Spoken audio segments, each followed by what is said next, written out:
All right. Thank you so much for joining me. I am looking at some comments under the A Talk with Jesus video, and I came into this reading wanting to ask about one thing, and now I'm feeling like there I'm feeling led to ask about another.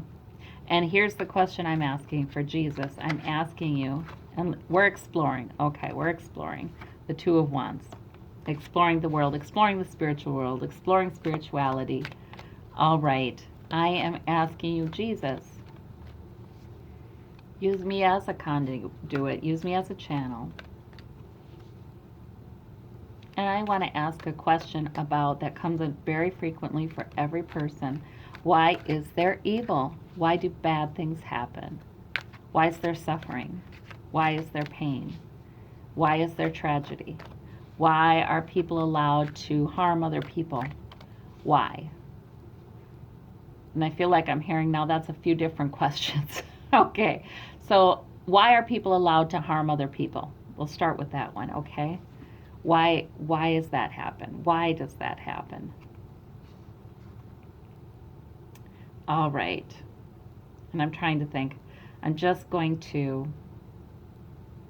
clarify after we get this. Yeah, there are people suffering.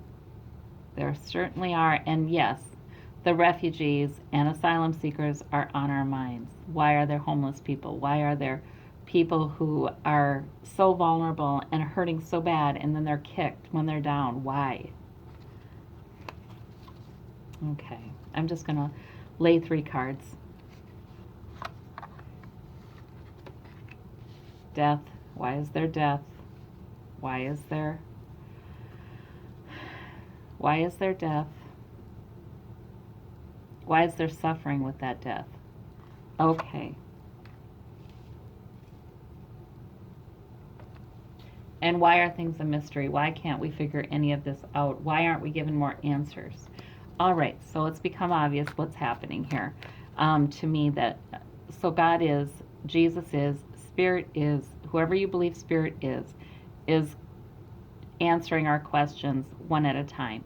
Okay, this is the question, why aren't vulnerable people protected? Why are people allowed to harm them further? Why are people allowed to hurting people? Let's clarify. They're not seeing. They're not seeing. Oh, okay. The Eight of Swords woman, she's the one who isn't truly trapped, okay? She is the one who could take her blindfold off, who could get out of those loose ropes and realize that she is not trapped. It's her thoughts. Her beliefs are trapping her. They're giving her the illusion that she's trapped. Okay, and I think I know what this is. So this is very deep, but I think that, you know, the reason Jesus did come and allowed himself to be crucified was to convey the truth, the spiritual truth, that spirit can rise above any human suffering.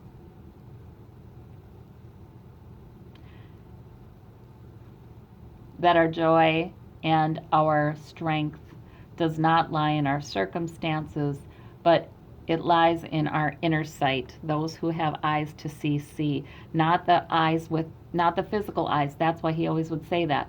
It's with the spiritual eyes. Those who have an inner spiritual eye to see it.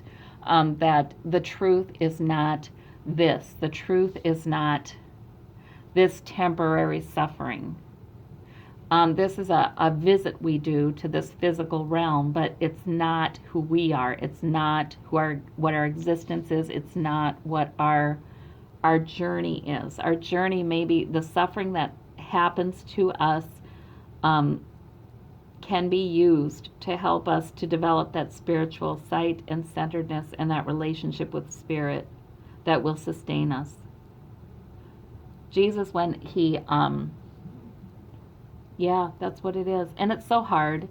You know what I mean? I sense impatience in myself sometimes with this answer. I know it's his answer, I've heard it before, but I have impatience with it. Like, well, then make me better at it, is what I want to say. I want to say, well, then, Spirit, gosh, I'm pretty bad at this. This rising above this situation, this, trying to look at things differently, seeking your help and guidance and support and love, to elevate me out of that suffering. I'm pretty bad at it. So so okay, but that's the whole point. That's the whole point. This lifetime is about, yeah, it's about getting better at it. It's about getting better at it. And, if we have lifetimes, this is something worth aiming for. Jesus said, and I do believe Jesus studied with Buddhist monks, Eastern philosophy, that kind of, I don't know if they called him Buddhist or what, but, he did things that they did, like go out in the desert for 40 days and not worry about food. He did stuff like that. And I do think he studied that kind of intense paths to enlightenment and that kind of meditation. So if we sit and meditate and reach out to Spirit and ask and you shall receive, we can see in our spiritual eye, in our spiritual knowing, that there is nothing to fear and suffering is temporary. And we are to grow in that ability. All right, I'm clarifying that one more time. Jesus, what else do you have to tell us about that? About the purpose of suffering on this earth, in this realm. All right. King of Cups, yes. Yes. He is compassionate. And there are others who are compassionate and loving and caring and healing and can heal any wound, can soothe any worry. Have more faith, seek, ask, be open, receive, because it's there. It's there. That's the remedy. We're not alone in any of this. And they're not alone in their suffering either, those who have much suffering. How can they taste the sweetness of Spirit's love and forgiveness and nurture and healing if they never turn, asking for that? So suffering is sometimes a doorway into some of the most beautiful heavenly experiences we could have. All right. Okay. So, what about this death card? So, Jesus, why is there death? Spirit, why is there death? Why? What's the point? Difficult emotional passage. We learn a lot. We learn a lot about. It can be a difficult emotional passage to the other side, and particularly for loved ones who remain, okay? It can be difficult. However, we learn a lot. We become wiser. And nothing frightens us that much anymore. We learn that there is a horizon beyond death. We're moving to calmer shores.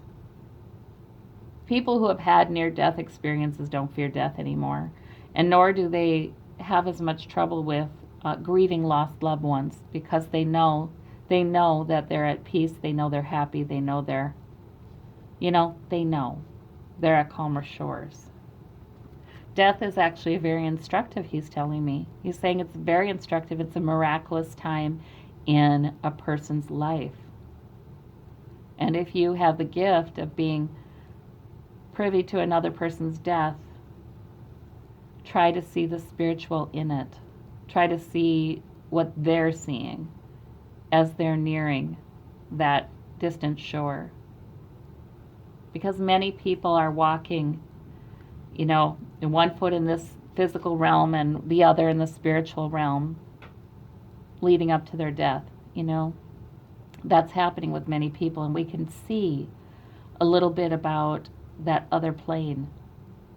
by watching them and noticing them. If they're completely at peace, they're completely at peace. That's a supernatural peace. They're not being bothered by dying. You know, it might be a difficult emotional passage because people do struggle with their humanity, and after working, 90 years to hang on to life in your body, it's hard to let go. There might be that. There might be worry. It might have been difficult, but there's that peace that comes. Both. Okay. So we have the Six of Swords again. So death happens to be a difficult emotional passage that ends in a lot more peace and calm and favorable, hospitable surroundings. But we learn much. It's like, yeah, it's just like one of those very difficult developmental stages in our lives, actually, is what it is, where we do learn a lot. Okay, and I'm going to clarify this one, the moon. So why are there so many mysteries, God, that we don't know? Why don't you make it more clear? Why do we have to walk by moonlight? Why do we not know that things are going to be okay? I mean, if we knew it for a fact, if we could see it with our eyes, it sure would be easier. That's what that question is. Okay. All right. And we have the Queen of Pentacles. Yes, she is the Earth Mother. She is all about the five senses. She is all about feeling the stability, leaning upon the money, upon the, whatever increases your sense of security, having, she's all the earth signs. She's about having sources of security that are on this physical plane, okay, that are not, they're things that you can see, things you can touch, things you can taste, things you can know. Yeah. So, in other words, that's how we prefer to act, right? We prefer to have that. We prefer to have a coin in our hand. We prefer to have a lot of evidence that we're safe and secure and our futures are as well, and those of our loved ones are safe and secure. Okay. But we don't get that a lot of times. So what do you mean by this card, Spirit? Okay, yeah. The understanding, I feel like there's understanding in this Queen of Pentacles that, yes, of course, that's what you want.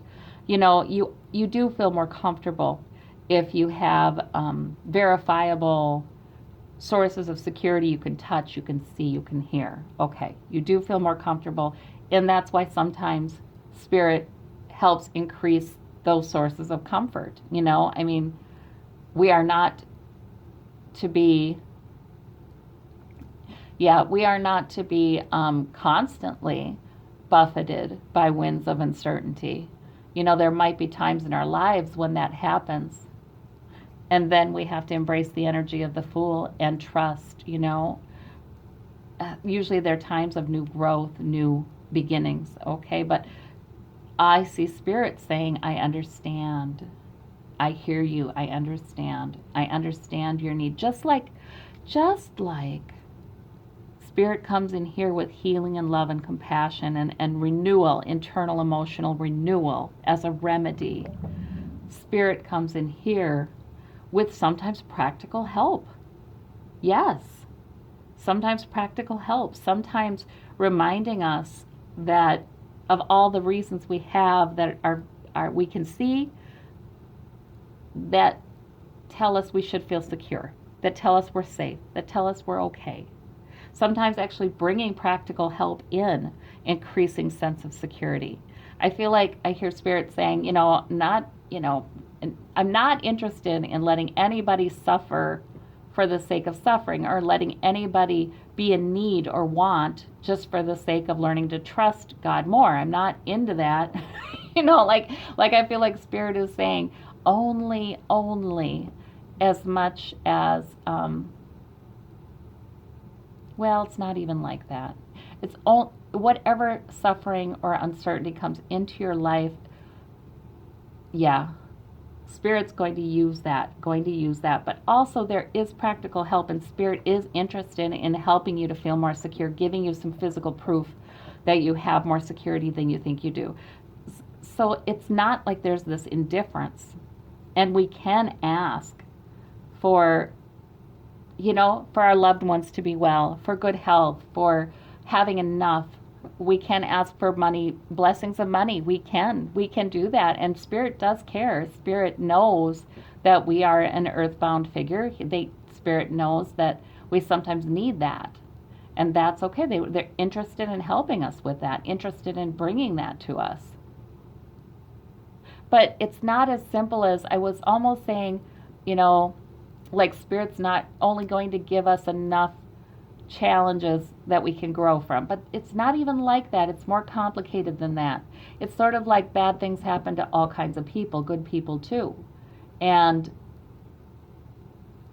they can either be simply bad things or they can be transformed by Spirit. And Spirit can come up to us strong to transform them. I do believe, like I've said this before, that our souls, our spirits, our beings choose a certain path, and maybe we've sometimes contracted to choose a path with more suffering or more uncertainty, or we've chosen a path that with a specific mission in mind, to learn a specific lesson, to grow spiritually, to evolve. And so some of us have more suffering than others, or more uncertainty, or more difficulties. However, when we absolutely trust, when I got it. Okay, so with the uncertainty, when we can't see with our eyes, Spirit is interested in helping us to use our senses to see things that make us feel more secure. Yes, but when we can't, when we truly are walking by moonlight and we have no idea how we're going to have a problem solved. None whatsoever, and no ability to solve it for ourselves. That is when Spirit can come in and do a miracle. That is when we can ask and say, I completely give up the struggle. I know that if it's going to be fixed, it's going to be you, my higher power, my Spirit, my whatever. It's going to be this divine intervention. And I'm trusting that it can happen. I'm willing to believe that this blessing, this miracle, this help could happen. Or whatever would be best. I'm willing to believe that will be supplied. Okay? So those are times of terrific spiritual growth, I think. And increasing trust in Spirit, which helps us to feel more emotionally secure the rest of our lives, when we can look back and say, oh man, something happened. I know it had nothing to do with me. I handed it over and the problem was solved in a way that I know was God, or I know was Spirit, or I know was not of me, this earthly me. Then that's when our faith grows and we become more secure as beings. All right. So thank you so much, Jesus, Spirit. Yeah, I feel like, Jesus, yes, but others too. I feel like he says, yes, okay. I just see him as the oneness. He's part of the oneness, and he's saying, he's happy to help me access that oneness, because that's what he does. Be a conduit for that love and healing, because that's what he does. But the oneness. All right. Well, I thank you so much, Spirit. Thank you. Bye-bye.